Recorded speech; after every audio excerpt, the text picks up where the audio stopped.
இது குறித்து பேசுவதற்காக அதிமுகவை சேர்ந்த திரு பாபு முருகவேல் இணைப்பில் இருக்கிறார். சார் வணக்கம். யூடியூபர் சவுக்கு சங்கர் சென்னையில் கைது செய்யப்பட்டிருக்கிறார்.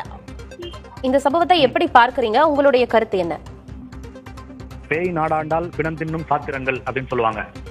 அதுபோல இந்த ஒரு அரசாட்சி, கொடுமையான ஒரு அரசாட்சி தமிழகத்தில் நடந்து கொண்டிருக்கிறது.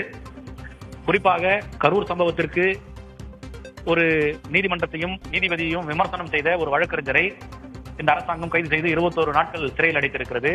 இந்த அரசாங்கத்தை யார் விமர்சனம் செய்தாலும், இந்த அரசாங்கம் செய்யக்கூடிய தவறுகளை சுட்டிக்காட்டினால், இந்த அரசாங்கத்தினுடைய சட்டம் ஒழுங்கு சீர்கேட்டை பொதுவெளியில் பேசினால் அவர்களை கைது செய்வது இம்மென்றால் சிறைவாசம், ஏனென்றால் வனவாசம் என்று சொல்லக்கூடிய அளவில் இந்த அரசாங்கத்தினுடைய நடவடிக்கைகள் இருந்து கொண்டிருக்கிறது.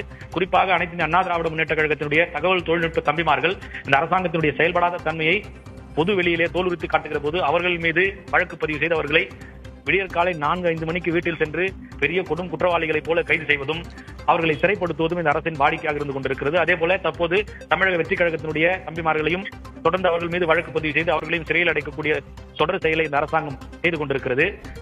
இந்த திருப்பரங்குன்றம் விடயத்திலே கூட நீதிமன்றத்தையும் நீதிபதியையும் விமர்சனம் செய்த திராவிட முன்னேற்ற கழகத்தின் கூட்டணியில் இருக்கிற சண்முகத்தின் மீது எந்த நடவடிக்கையும் எடுக்கவில்லை இந்த அரசாங்கம்.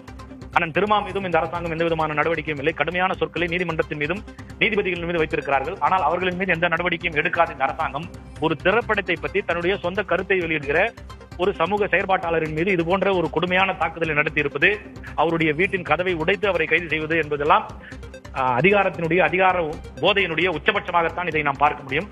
ஒரு வழக்கறிஞராக இது மனித உரிமையை மீறிய செயலாகவும் இதை பார்க்க முடிகிறது.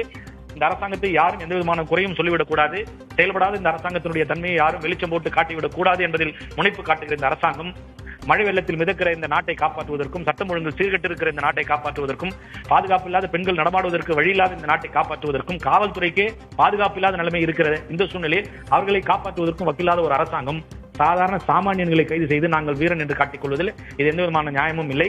இது சட்டத்திற்கு மீறிய செயல், ஒரு அடிப்படை தனி மனித உரிமையை மீறிய செயலாக இதை பார்க்கிறோம்.